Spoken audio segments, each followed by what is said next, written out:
Good evening and welcome to a very special locker room special here on a very, very wet from where I am Saturday night. We are here to talk about Celtic against Kilmarnock in the first Viaplay semi-final. I am Graham Duffy and tonight I'm joined by two special guests. Well, maybe not so special because one of them you know anyway. I'm delighted as always to be joined by our regular sidekick, Mr. David Smith. Dave, how are you doing, son? Yeah, very well, thanks, Graham. Good. And a man who has appeared on this show a couple of times before. You know him on Twitter as Celtic by Numbers, but we know him as Mr. Alan Morrison, a Celtic fan, obviously. Alan, great to have you on. How are you this fine night? Yeah, thanks very much for having me, Graham. Always a pleasure. So looking forward to the show. Great stuff. So, as you know, for anyone who hasn't watched it, it finished Celtic 2, Kilmarnock 0 at Hampden tonight. Before we get into the game, I'll just run through the results from earlier on this afternoon. Obviously, yesterday it finished Hearts 1, St Mirren 0. Fantastic for me. Today it was Hibs 2, Dundee United 2, Motherwell 1, Ross County 1, and St Johnstone 2, Livingston 4. In the Championship, it was Ayr 2, Arbroath 2, Cove Rangers 2, Raith Rovers 2, Hamilton 1, Morton 0, and Inverness 0, Queen's Park 0. In League 1, it was Alloa 2, FC Edinburgh 1, Dunfermline 4, Peterhead 0, Falkirk 4, Clyde 0, Kelty Hearts 1, Airdrie 1, Montrose 1, Queen of the South 0. And in League 2, it was East Fife 1, Stenhousemuir 1, Elgin 1, Annan 1, Forfar 2, Dumbarton 1, and Stranraer 0, Albion Rovers 4. That's a professional bout out of the way, and now let's go for the semi-final. Gordon McIntosh, good to see you joining us, Gordon. He says, hi, guys. So, let's start with the team news today. Alan, I'll start with you first. So Celtic lined up with Joe Hart in goal, Juranovic, Carter Vickers, Starfelt and Bernabe. It was McGregor, Hatate and Moy, and Jota, Maeda and Kyogo. On the bench for Celtic, it was Main, Johnson, Jens, Giakoumakis, Abada, Turnbull, Kobayashi, O'Reilly and Forrest. For Kilmarnock, it was Sam Walker in goals, Mayo, Taylor, Wright and Christensen, Armstrong, Power, Donnelly, McKenzie, Lafferty and Vassell. And on the bench for Killie, it was Hemming, Stokes, Albiovski, McInroy, Alston, Polworth, Jones, Robinson and Doidge. So one change to the Celtic team from last week. Obviously, Alan Juranovic came in for Johnson. Any real surprises in that for you? No, well, only a little bit. I think some of us thought that, maybe Juranovic, has been a lot of chatter about whether he's going to be here at the end of the transfer window. And, Johnson was put in at Ibrox, and he also, was then picked for the game against Kilmarnock, and in both matches he performed very well. So I was slightly surprised that Juranovic came in, but other than that, Ange isn't one for drama when it comes to lineups. He doesn't really tinker. He doesn't play mind games. I thought the Kilmarnock lineup was far more interesting than ours. Actually, ours was reasonably predictable, but I think McInnes, going with two forwards was a lot more positive than he'd been in the league game. He still had the security of sort of a back three, or could be a back five out of possession. A bit surprised he didn't play Polworth because he's a good passer of the ball, but he put Donnelly in for sort of heft, really, and for trying to close down Celtic a little bit. He did his usual sort of man-to-man marking job in midfield, which he always does against Celtic. But yeah, I thought at least from a lineup perspective, fair play. McInnes went a lot more positive, so that was a surprise, and but a positive surprise, I think. Yeah, Dave, Alan makes a good point about Kilmarnock there. They made 3 changes to the game last week against Celtic, bringing back Kyle Lafferty after his 10-game ban for Scott Robinson. Armstrong came in for Polworth and Donnelly for Stokes. What do you reckon of that lineup? Was that kind of a more positive lineup from Derek McInnes as opposed to last week?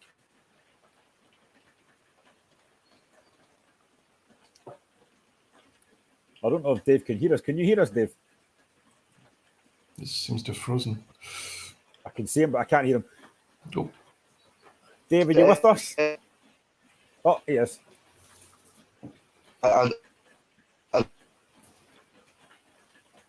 think we're having problems with Dave's connection here, I think. That's a bit on top of what you asked me this one, so. Yeah, I think, Alan, in terms of last week, I watched back. Can you hear us, Dave? Are you with us? Yeah.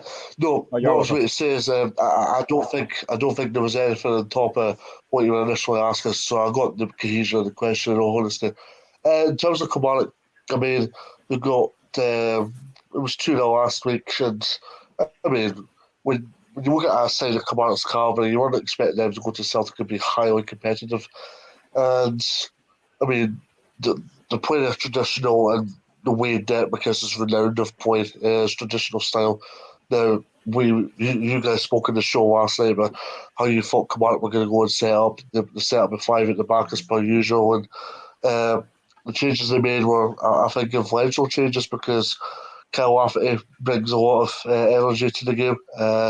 And yeah, they just had a lot more emphasis in the final third. Now, Celtic over the piece were more comfortable this evening in question, but when you look at everything in context, I mean, there's a lot for Kilmarnock to still be positive about. I mean, they could have had a penalty, which I'm pretty sure we'll get on to later on in this show. But yeah, when you look at how Kilmarnock were set up, they were never going to be going at all expansive because if you go at it all expansive against a side like Celtic, you can end up getting 5 or 6 against you.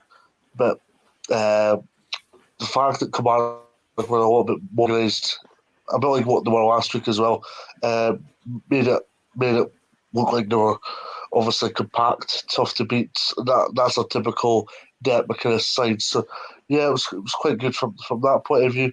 In terms of Lafferty, and I think you won't see the best out of Kyle Lafferty until he gets more games under his belt because he was never going to come in and make an instant impact because you don't just sit out for 13, 14 games and sit out after 3 months of football and come back in and make an instant impact. Now, Kilmarnock played three at the back, but it was five. I think I'll kind of touched on it actually.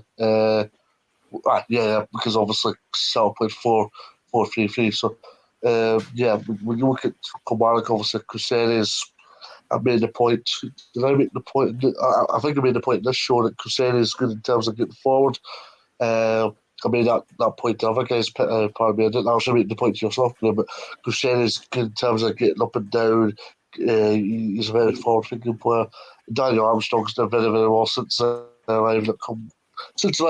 He's been a revelation to a degree under Derek McInnes this season because he's popped up with some important goals.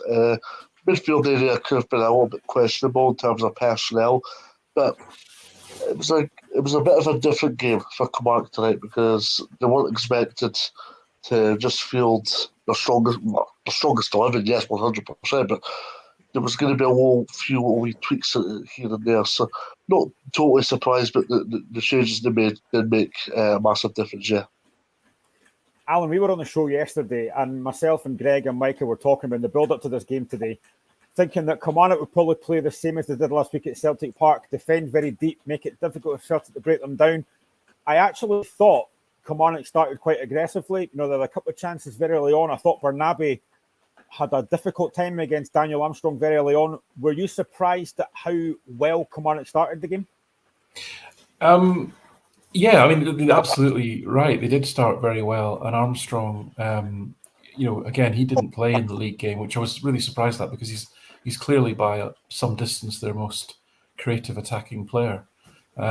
So he did cause Bernabe problems. Bernabe's, this is the first time in Bernabe's Celtic career that he's really playing, consecutive matches with Taylor being out injured with his hamstring injury.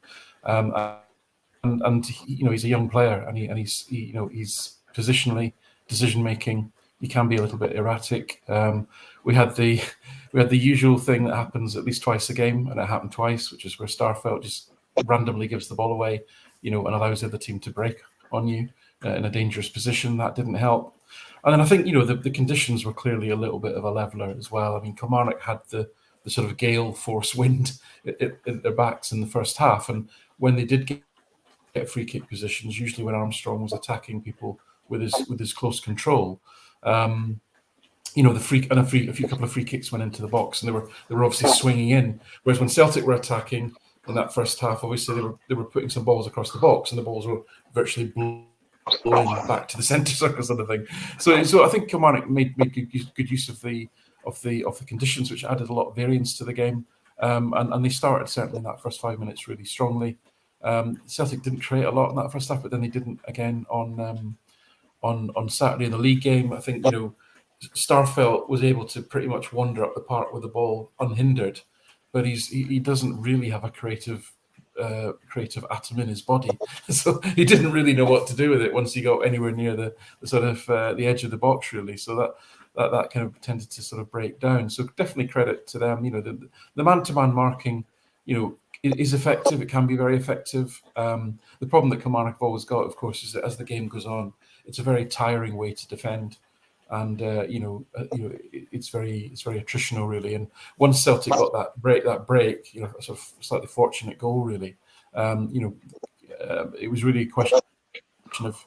I don't think it changed the game, actually, because Kilmarnock always felt that if they could stay in the game, even at 1-down, then the last 15 minutes was the chance to perhaps be more expansive, and Celtic were desperate to get that second goal because 2-0 really kills it pretty much. So I thought it was very interesting, actually. And then, of course, we had all the drama in the second half as well. But no, listen, Kilmarnock's start was strong. But I think, as was said by Mikey Stewart in commentary, they're not going to get many chances, and they had to take one of those chances that they had from a free kick situation, and they couldn't do it. And that's the difference. You have to take the few chances that come your way. Yeah, I also think, sorry, Graham, which is very seldom, right? I also think, which is very seldom, is Kilmarnock played two up top. They played the guy Kel Fassel with Laverty, and it's very unusual that sides will play against Celtic in particular and play two up front. So I thought it was rather fascinating from McInnes. Yeah, good evening to Sandy Christie. Sorry, I'll get to your point very, very later on because we are going to talk about the rest of the game as well. But a point that Gordon McIntosh here said that Kilmarnock played plenty of height, which could have been an issue for Celtic in set pieces. And I do agree with that point because they had Ash Taylor, they had Joe Wright, they had Kyle Lafferty. And you can see that the plan was to try and obviously get, like you said, basically there, Alan, try and get a few free kicks in that and try and cause problems. And I thought at times they did that. And in particular, Joe Wright has a golden opportunity just after Celtic score to level it, and it's not a great header in the end. No, he does the right thing. He heads it down, but it's weak.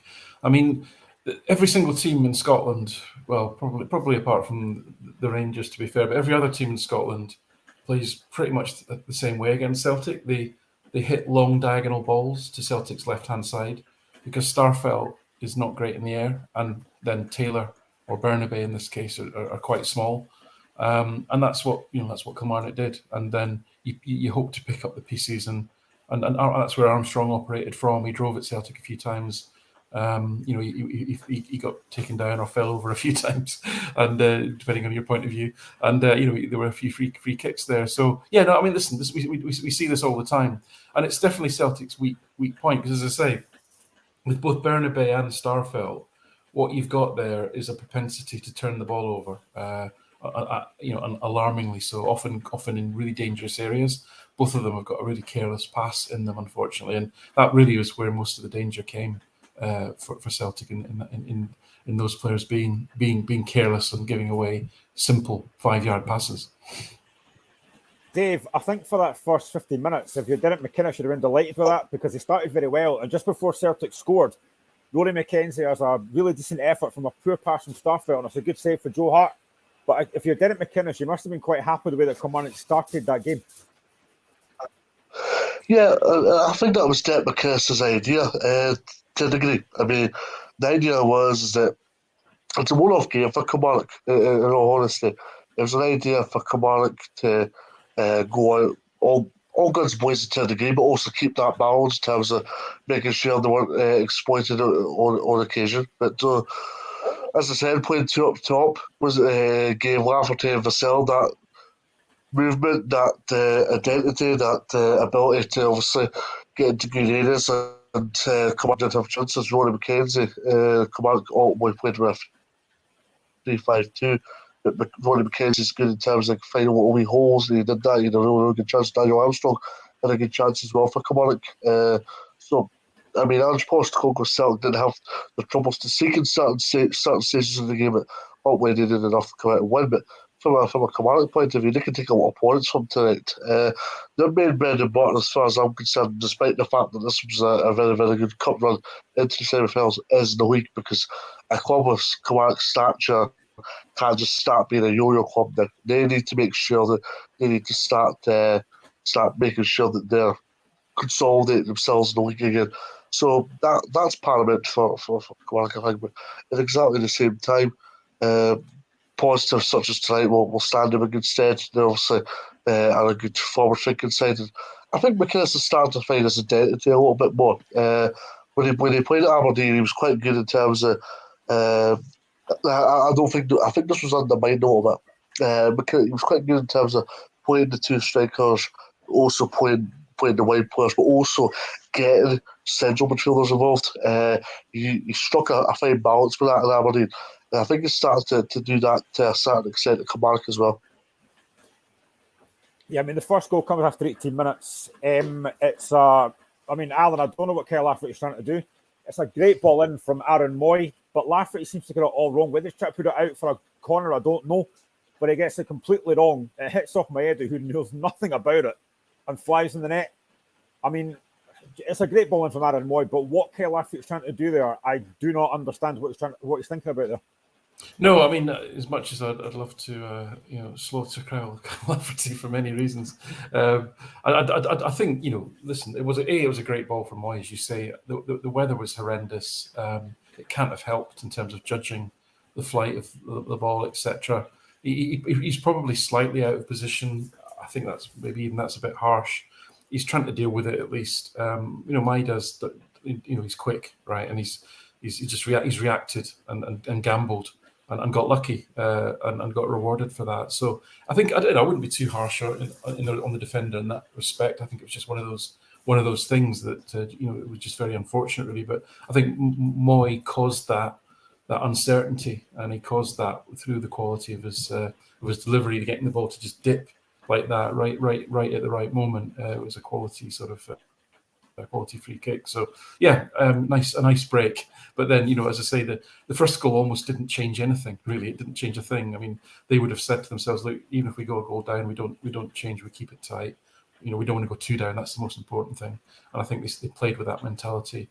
And as you rightly said, they did actually create some chances. I mean, I think overall they had broadly the same number of shots as Celtic. I think it was something like 15 to 14 or something. So you've got to give them credit for giving it a good go, even though they lost that early goal. Yeah, I mean, Dave, it was mentioned during commentary before the game started, that for Kilmarnock to have a chance today, they had to score first. They lose that goal early on, but to be fair to them, they battled back. And as I said earlier on, Joe Wright has a glorious chance just after that goal, and I think he should do better. You're on mute. There you go. Yes, the first goal. No, it's okay. If you score the first goal, it's one of those old cliches that if you score first, you've got a fighting chance of winning games of football.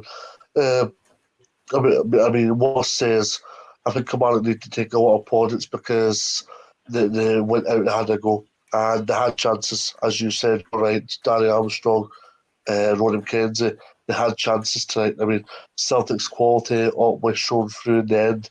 On the other side of the angle, I mean, we've seen a lot of sides go to Hampden, and I don't want to use the phrase "park the bus."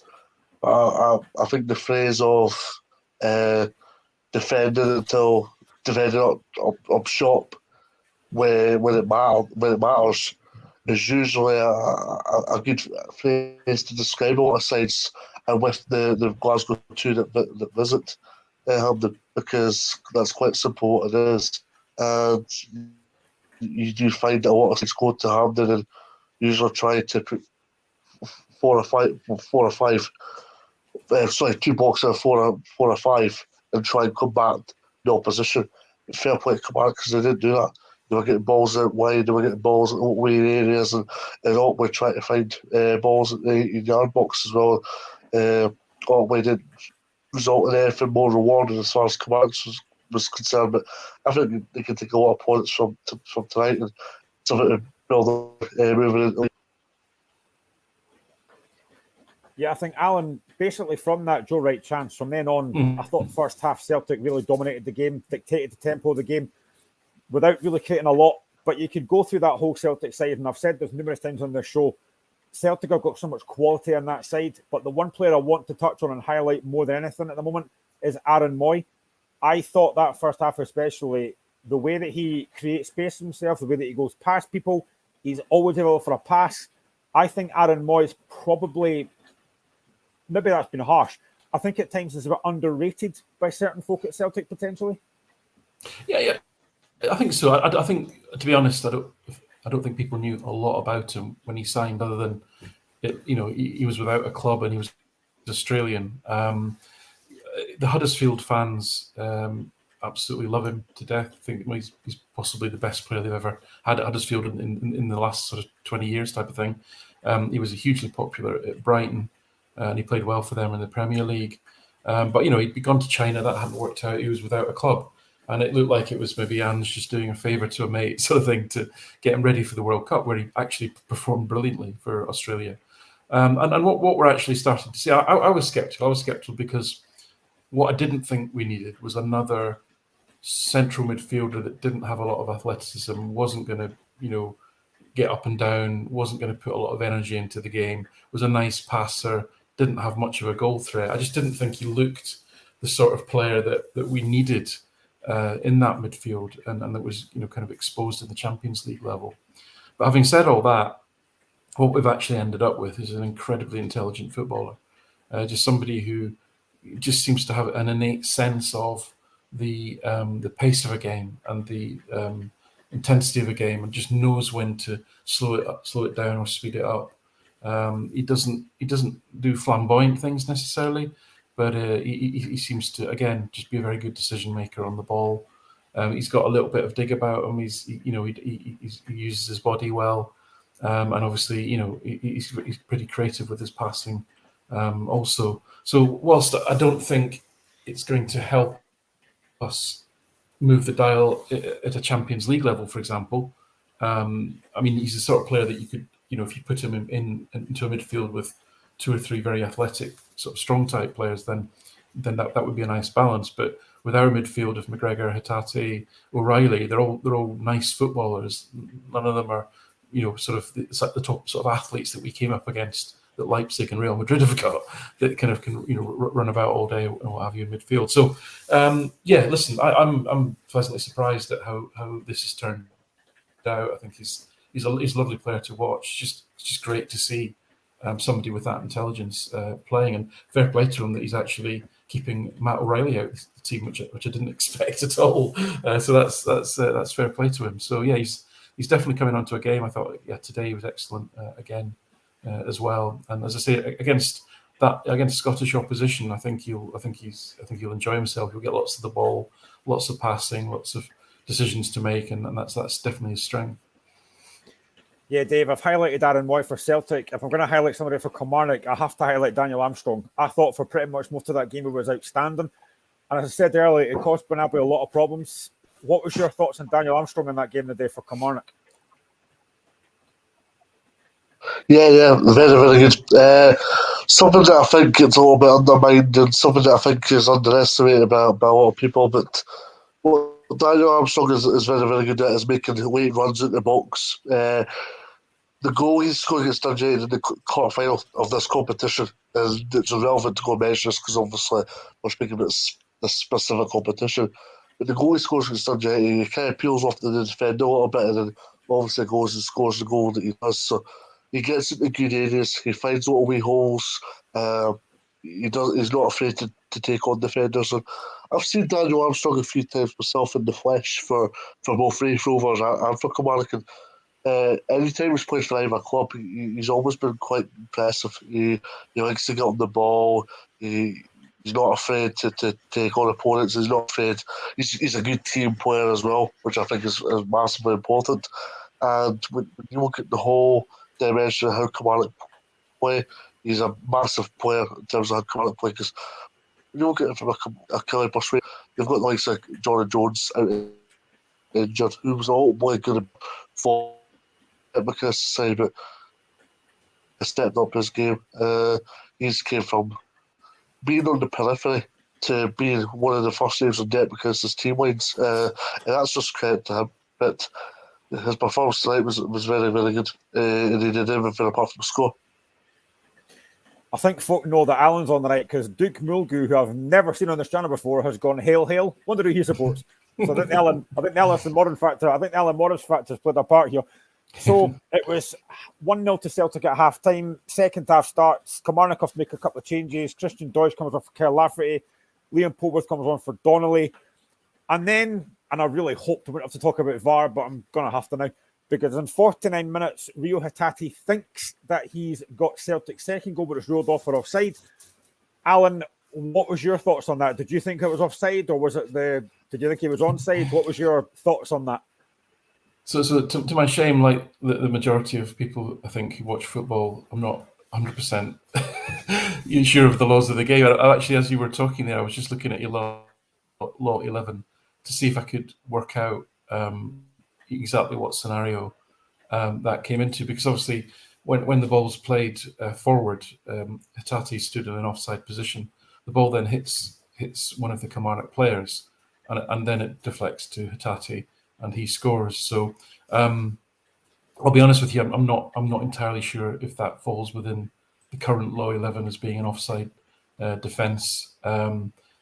So yeah, I don't want to sort of cause unnecessary controversy by claiming it should have been a goal when I'm really not sure if it should be. I mean, Celtic had one disallowed at home to Motherwell recently, where Lyle Abada, when the ball was played, Abada stood offside, but then the Motherwell defender goes to head it clear, and he heads it straight to Abada, and that should have been given, and it wasn't, and that was an incorrect interpretation of law 11. So I will wait, and if somebody who's acutely aware and understands law 11 inside out wants to opine in the comments or what have you, please do. But I would like to know definitively. But as I say, I don't have the time at this moment to kind of unpick law 11 as we're speaking. Dave, I don't know if you saw this. Gordon McIntosh says, I thought it played off a defender, he was onside, but there you go. Now, Dave, I don't know if you saw this, because obviously as a Liverpool fan who's not doing well just now, last week Liverpool played Wolves, I think it was, and Mohamed Salah was given a goal even though he was offside, because the defender went for the ball. Salah standing offside, but because the defender makes a challenge to go for the ball and he actually heads the ball, then the goal was given. I mean, what's your interpretation of the offside rule?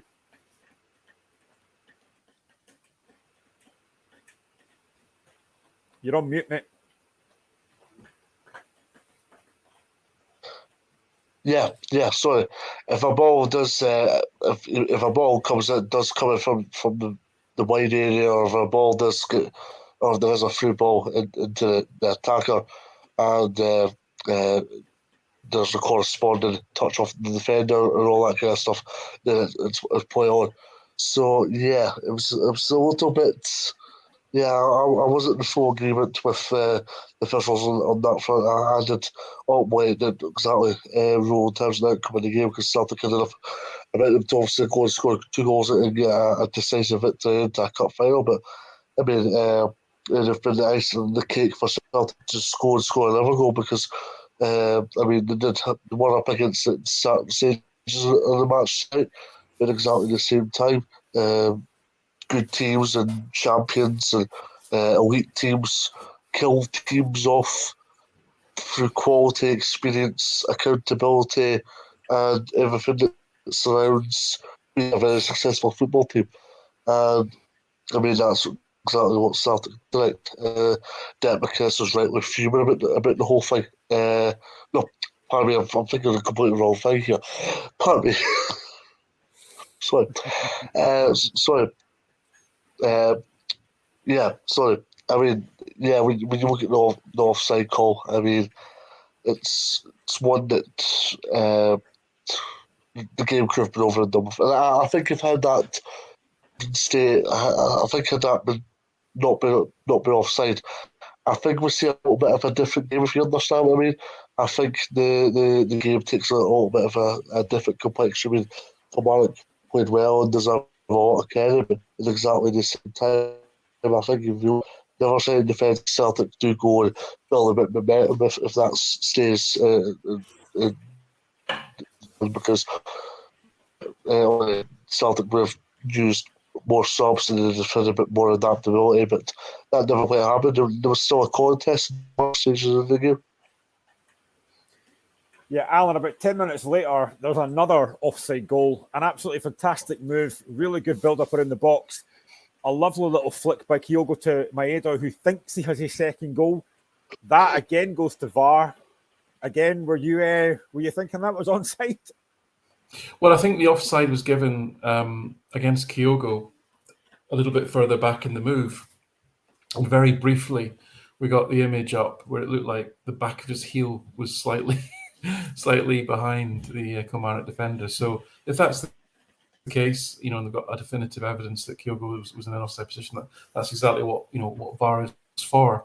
As I said, I'm probably less convinced about the first one where, as I say, the Kilmarnock player blocks a pass. Now, it might not have been a deliberate action by the defender, but then surely if he's standing there trying to stop Celtic scoring, if the ball blocks off him, that has to be. I mean, that's what he's there for, to stop Celtic putting the ball in the net. So I think that's one that I'd like more clarification. I think the second one, it's unfortunate. It's unfortunate for Celtic, obviously, but especially with such a lovely goal is scored, to see it chalked off for such a sort of marginal call, but it's a factual. It should be a binary call. It's either onside or it's off. It's black and white, really. There's no sort of grey, or there shouldn't be a grey area in that regard. So if VAR has done its job there, then fair enough. Yeah, Dave, about 66 minutes on the clock. Daniel Armstrong has a chance at the back post that he puts just wide. As you mentioned earlier on, Michael Stewart as well, I think, said that during commentary, when you get chances, especially against Celtic and in a semi-final, you have to take them. Yeah, absolutely. So when you play like sides such as Celtic and Rangers and top sides that are going to hit you with a sucker punch whenever it matters, this is where the chances become most important, because you never know when you're going to get that opportunity again. I mean, sometimes scoring within certain stages of a match could have a massive outcome of games. I mean, if you go and score in the opening half an hour, it could, to a degree, sometimes put pressure on opposition sides. Opposition sides might start getting a little bit of pressure from the crowd, and that's how football works. It's exactly the same time, you can always be a team that's shutting up shop, and then in the second half get a wee counter attack and go and score a goal. It's not the fairest way or the best way to do it, but sometimes there's different ways to win football matches. But Kilmarnock had chances and played a valiant effort this evening. Ultimately, Celtic's just had enough about them to see themselves in the final. But yeah, a lot of positives as far as Killie is concerned. Yeah, Charlie Harity, another new person. I'm liking the fact we've got new people in the chats here. But again, I think this is Alan that's done this to me, which is great. He says, have you seen the Man United goal today? Rashford, yards offside, running with the ball, doesn't touch it, and Fernandes finishes. I did actually see that.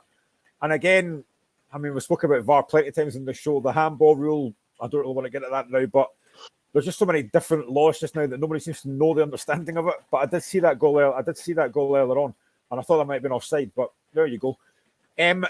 A few minutes later, Josef Juranovic has a chance. Again, it's a really good effort, just wide. Now, I don't know what your thoughts on this are, Alan. There's been a lot of talk about Juranovic possibly leaving in this window. And a couple of weeks ago, I think it was against Rangers, actually, when he came on, and he wasn't great. What have you made of Juranovic's form so far this season? Yeah, he's a really interesting player, because if you actually look at the underlying performance data, there isn't actually a compelling case, or certainly an obvious case, to say that he's significantly better than Anthony Ralston, which might surprise some people. But he's probably a little bit, his crossing percentage is probably a little bit better, but then he doesn't cross the ball as much as Ralston does. But other than that, there isn't a whole lot of difference between them. The main difference, which the data doesn't really capture, is simply the ground speed at which he covers the ground. That is the main differential. Ralston isn't particularly quick, whereas Juranovic, as we saw at times in the first half especially, is absolutely rapid, and his ability to break up the pitch and take the ball up the pitch and get the whole team forward. That's an attribute that a lot of clubs value.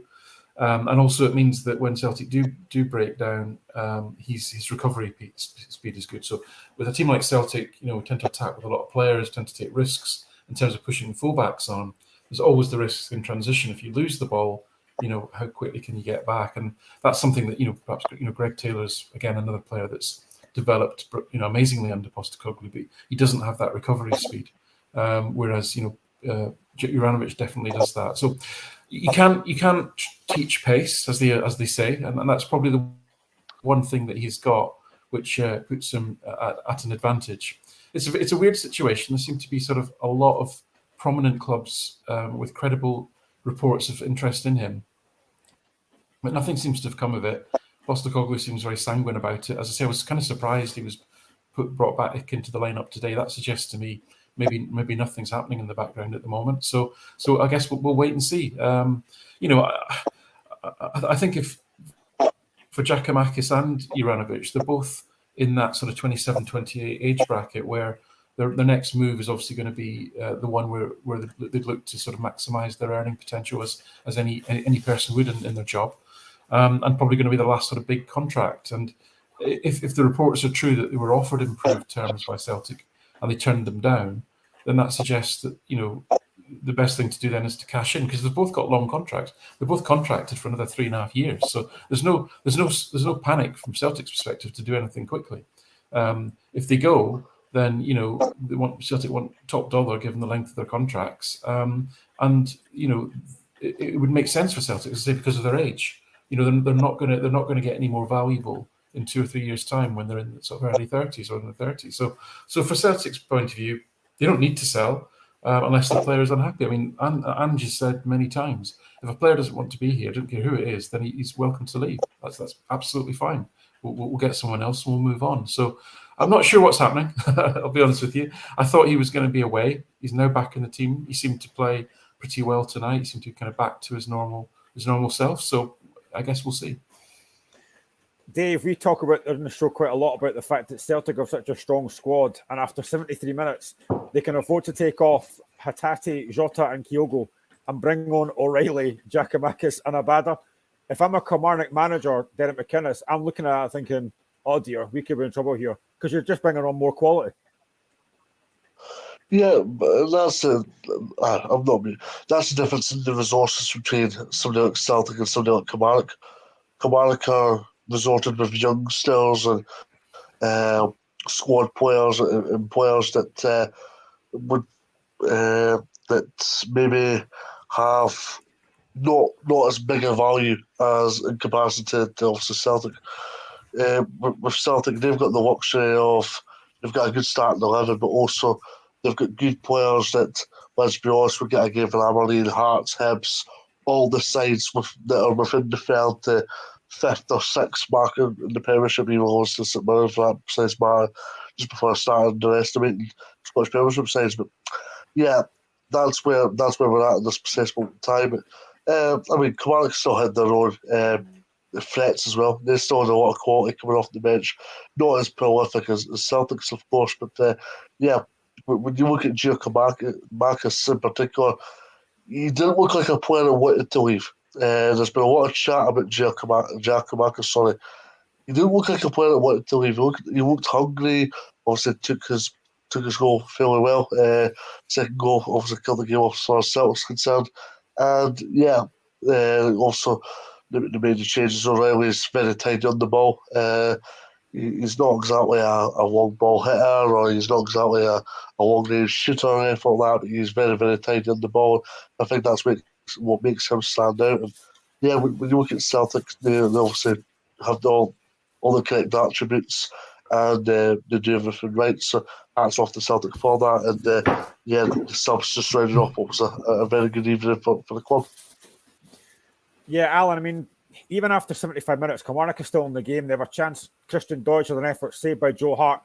Were you feeling at any point nervous during that game? Because obviously 1-0, it is such a slender lead. And although Celtic are a fantastic team, it just takes one decision, one mistake, one VR call to then turn that right back in Kilmarnock's favour. Were you nervous at any point? Yeah, I mean, unlike the league game on Saturday, where there was virtually no jeopardy in the game at any point, I think the BBC gave Kilmarnock 2 shots at goal, but I think that's generous. One was a sort of header across goal that I think was meant as a sort of pass. So they had like one effort on goal the whole game on Saturday, and it was just really a question of when and how many sort of thing as far as Celtic. So this wasn't like that, and fair play to Kilmarnock, and yeah, I was pretty unsettled. I'm not going to lie. It wasn't an easy watch.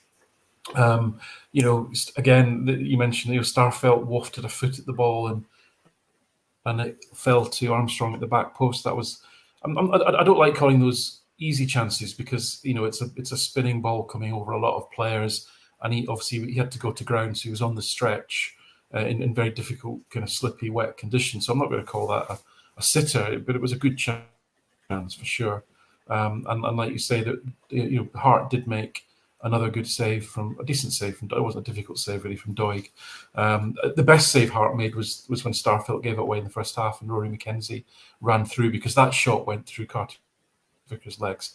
And normally when the ball goes through a defender's legs and a shot from distance, the keeper loses a fraction of a second ability to respond to that. So that was a terrific save from Hart, especially as it was wind assisted and it was off a slick surface and it was right in the corner. So that was an absolutely exceptional save. So no, listen, it wasn't a comfortable afternoon, and it was definitely more a feeling of relief than anything else when Giakoumakis tapped in the second goal for sure. But I would have been comfortable. I don't want to go to extra time. So it's just more.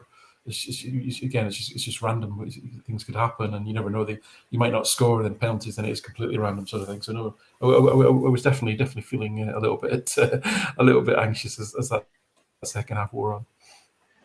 Well, I'm glad there wasn't extra time, because this show could have been an absolute disaster if it had been. So we've got about 20 minutes left. We're on till 8 o'clock. Keep all your comments coming. It's been great to see a lot of comments coming in. So 80 minutes, Celtic make a change. Forrest comes on from Maeda. Again, I thought Maeda was really good. Aaron Moyes, a shot saved by Sam Walker. Again, Celtic kind of up in the pace. And then before the second goal from Giakoumakis, Dave, I'll get Alan's thoughts on this in a second, but there is a contentious decision where Giakoumakis seems to be all over Joe Wright. It goes to VAR, but it's a very quick decision and there's no penalty. What was your thoughts seeing that again?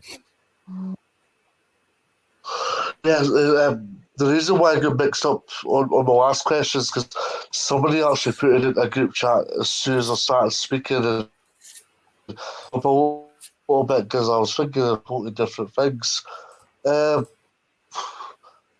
just going to actually watch it live again, because when you look at the ball coming into the box, obviously the ball comes into the box and Giakoumakis is right all over. Was it Joe Wright? Joe Wright, it was. Yeah. He was over Joe Wright, and yeah, when you look at those types of situations, had that been a foul, had that been a sorry elsewhere, it'd have been a foul. And that happened in the halfway line, and that happened just anywhere across the park, really, in all honesty. Had I pushed you on the edge of the box, for example, game, it would have been a free kick and a foul. It's those kind of things. There's no difference ever between it being outside the box and inside the box. And Greg Aitken was in the VAR room. I mean, and it's the most embarrassing thing for me, and I think embarrassing is the right word to use here. The most embarrassing thing for me is 6 officials minimum haven't been able to haven't been able to make the right decision here, because ultimately you've got 4 officials within the vicinity of Hampden Park, and then you've probably got at least 2 that are sitting in a VAR room at Strathclyde. And I find the Strathclyde snakes to be horrifying, to say the least, because I don't think that's the first decision that's gone completely against a team this season that's not been under the tutelage of VAR. I think there's been a couple of incidents already this season that have been VAR orientated that quite simply didn't have to. Genuine example, Hampshire had a goal when they played at Tawdry, they never got it. And I'm, because I'm an Aberdeen, not just I'm a neutral, pure Scottish football. I love the game in this country, so I would just be saying this just because it's against my team. I'm also saying this because I genuinely thought it should have been a goal, because I watched it back. So there's things such as that completely irk a lot of people. obviously this whole VAR thing. I read an article in the paper this week that there was discussions over again the handball. They want the clubs wanted clarity over handball, which suggests to me that first and foremost, guys, that VAR there's still ramifications and still things to rectify from that perspective. But on the other side of the fence as well, the fact that our officials are a little bit incompetent, if that's the right word, in terms of not identifying the simplest of decisions is mind-boggling. And it does leave a lot of people puzzled. Yeah, Gordon McIntosh says, would have been very soft penalty. He went down at the slightest of touches. Now, Alan, I think Giakoumakis is clumsy, I think. Were you expecting that to be a penalty when you saw that? I'm astonished it wasn't given. And for many reasons. Not least because Greg Aitken of Kilmarnock was the VAR. I mean, this is how ridiculous Scottish football is. I get a lad from Kilmarnock is refereeing Kilmarnock is the VAR for Kilmarnock in a cup semi-final. I mean, it's just ludicrous, right? So I was astonished it wasn't given. I've just been watching it back now, and Giakoumakis is the very definition of clumsy. I mean, he's just a clumsy player, really, in many respects. But what I think there's two things that work in that probably work in Giakoumakis' favour. One is that he doesn't push him; his arms actually around him like that, so he's not holding him, and he's not pushing him. His arms are like this, and he does what you're taught to do. If you're a centre back and you're going up for a high ball, you're taught to use your chest and to push the opponent out of the way when you go up for the ball, because that is the easiest free that is the easiest free kick in the world to give. I mean, I teach kids teams and coach kids teams, and this is one of the things that you get on top of very early, is that kids want to do this all the time, and you train them to use their body, use their strength, and lever a player out of the way. So I think that there's that in Giakoumakis' favor, in the sense that he's not actually pushing him. The second thing is that the player feels the contact, and then he just throws himself to the ground. And you can see the extent to which he throws himself to the ground, because Giakoumakis, because he's leaning on him, is thrown off balance, which means if I was pushing you, you'd be off balance and I wouldn't, right? But because Giakoumakis is using his body to lean into, which is not illegal, right? It would be illegal for him to push him, but he doesn't. His hands are at the player's sides like that. The player feels the contact, and I think the player has actually done himself out of a penalty by making too much of it, by going down so easily. The referee's just thinking you're trying to buy that. That would be my reading of it. But having said all that, I'm absolutely astonished they didn't give it, because of the VAR that outcomes that Celtic have had since VAR has come in. Have just been mind-boggling, and that was the opportunity was given to give Kilmarnock that penalty, and I'm astonished it wasn't given. I'm going to get to that in a minute. Yeah, I mean, that is a very good point from Alan, actually, because that's something I maybe should have said. The fact that the Kilmarnock player went down too easily, the fact that Kilmarnock football players are told, and it's drilled into football players, that whenever there's shouts for penalties, they should be pleading for them. Also, they should be making the strongest case possible whenever a challenge is committed, in order to try and get that result in penalty kick or free kick outside the box or whatever have you. And as Gordon McIntosh has just touched upon here, you kind of exaggerate the contact a little bit. But at exactly the same time, I've got a question for Alan. Obviously, the Starfelt penalty that Celtic conceded a couple of weeks ago in the Glasgow Derby, and this possible spot kick that could arise tonight. It's hard to read too much into it, Alan, but is it maybe a defensive side of things, where players aren't learning to do their own things and learning how to approach players whenever there's free kicks and set pieces in the box, or even through balls into players? Because that's twice within recent weeks now that we've seen similar types of challenges and offences. I'm not sure. I mean, I think it definitely, from my point of view, I think Giakoumakis is probably putting more risk into his challenge than he needs to, frankly. But otherwise, no, I'm not overly concerned in terms of is this a theme. I mean, Celtic's defensive record's fairly decent. They do have to defend a lot of high balls into the box. It's how teams tend to play against Celtic. We don't have a lot of height in the team. Starfelt and Carter Vickers are both barely 6 foot. So there's not, Giakoumakis is 5'11", but he's a strong, very strong guy. So there's not a lot of height in there. I just think it was probably a little bit. I think Giakoumakis is probably trying to be a little bit too aggressive. But as I say, he's not actually pushing the player. He's using his body. And as far as I'm aware, using your body and being strong is like defending 101 when it comes to a high ball. So I don't think he did a lot wrong in that sense. Well, Giakoumakis would go on to add the second goal. Good effort by David Turnbull, saved by Walker, and Giakoumakis does what Giakoumakis does at the end of it, and he scores, puts Celtic into the final. When they will play either Aberdeen or Rangers, who meet in the second semi-final tomorrow. I don't imagine you'll care who gets through that game, Alan. Celtic are in the final. That's all that matters. Yeah, absolutely. We'll just move on and enjoy the game and let the Wabbit talk about whoever he wants to talk about. Dave, in terms of Kilmarnock, we've had a lot of talk in the last few weeks, haven't we? So we'll leave the talk. No, we certainly have. Yeah. Dave, in terms of Kilmarnock, I mean, listen, they were always going to be on the end of a hard game tonight. In terms of Kilmarnock, what can Derek McInnes and his players take out of this game tonight?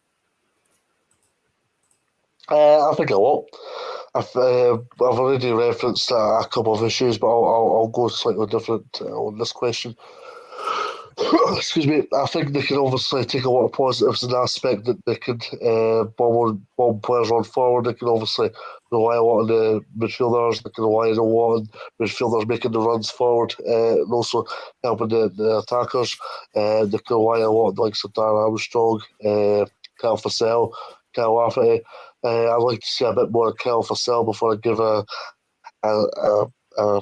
actual assessment on him, because it's hard to do.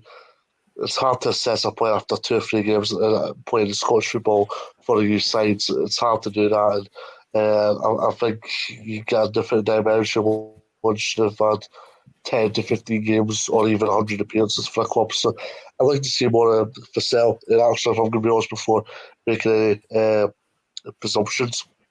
As for Lafferty, as I said, it was his first game of 3 months tonight.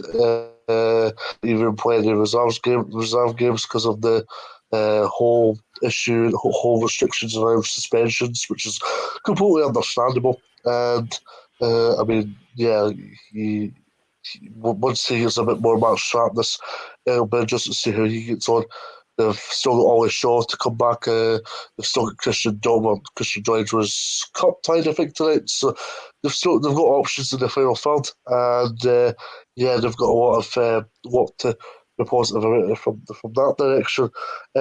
Defensively, they've looked a lot more organised in recent weeks. Now, I think they're a better side at Rugby Park than they are at away from home, so that's where they're going to be counted as far as I'm concerned.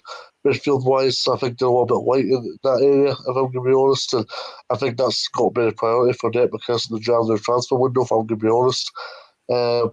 But yeah, I think when you look at Kilmarnock, so much positive. So it's important that they go and translate this performance to start getting results again in the league. Also, making sure that they're well clear of the drop zone, because it'd be hard to see Kilmarnock becoming a bit of a yo-yo club. I think somebody as respected and trusted in Scottish football terms as Kilmarnock, I think it's important that they start showing a bit of consolidated a bit more in the Scottish game. It's a wee while yet before they're back in the league action, because they've got the battle in the Scottish Cup next Saturday.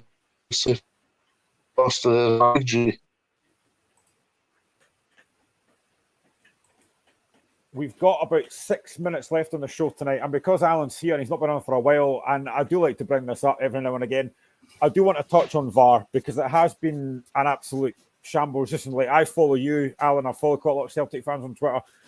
And I mean, for me, the one debate that a lot of folks seem to have, myself included, is this handball rule. Now, I know that there has been something about, there is going to be a talk with I think it's Celtic and a few other folk and the SFA about changing the handball rule, because for me, it is an absolute shambles. I've spoken about this numerous times on the show. I mean, what needs to change? Because it seems like every week there's a debate about what's handball, what's not a handball. As you said earlier, Celtic have been at the end of an absolute minefield of bad decisions recently. So what needs to change?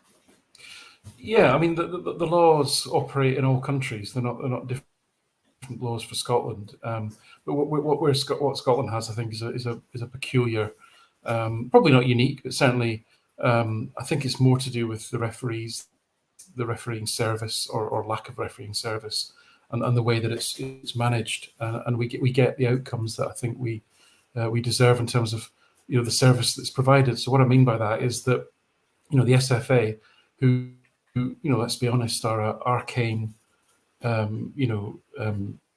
Neolithic organisation that desperately is in need of streamlining and modernisation to bring it into line with modern football administration and methods and so forth. And I would add in the culture of the organisation as well. All of those feed into, but the fact is you've got a refereeing service embedded within the SFA. They're responsible for recruiting people, for training them, for assessing them, for allocating them, for deciding who gets cup finals and what have you. And there's no transparency, there's no accountability to any of that. They're part-time as well, and there's not even there's like I mentioned about Greg Aitken. Unlike every other sort of country in the world virtually, there's no sort of attempt by the SFA to keep a register of interests. Are there any conflicting interests that referees have in terms of, do they have economic relationships with any club, or do their employers, who do their families, do they have any family ties, etc. All these are just basic things. For me personally, I would split out refereeing like they do in England and have a standalone service provision company whose role it is to provide refereeing services to professional Scottish football. The SFA would be there as an oversight body. They're there to make sure that the laws, and because the SFA sit on the IFAB board, the game board that decides on the laws of the game remarkably, they're the conduit to make sure that refereeing service is aware of new guidance, etc., and to make sure that guidance is being followed as an oversight role. But we should have a professionalism and transparency about our referees, because there's too much doubt. I mean, I was making a joke about Greg Aitken from Kilmarnock refereeing Kilmarnock, but in a League Cup semi-final, and it's well documented the conflicts of interest that the likes of Stephen McLean and Nick Walsh have as regards to their ties to Ibrox. So the problem is that all of those things put into people's minds doubt, right? And where there's doubt, you cannot have trust. And where there's no trust, the whole thing, you're going to end in endless acrimony and endless debates. So So my question and my challenge would be to how can we provide trust in the process to remove the doubt from people's minds as to the efficacy of the officials that are being put in charge. So it needs a root and branch overhaul in my mind. And the laws of the game will always be the laws of the game. Football laws have always been far too complicated in my view. That's probably not going to change. But we don't have good quality individuals, operating, and that's because of, as I say, many reasons to do with the incompetence really of the SFA and the culture that exists within the SFA. Dave, there was a handball yesterday in the Hearts St Mirren game.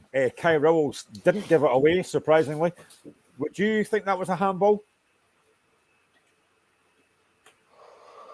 It was a bit of a debatable one. I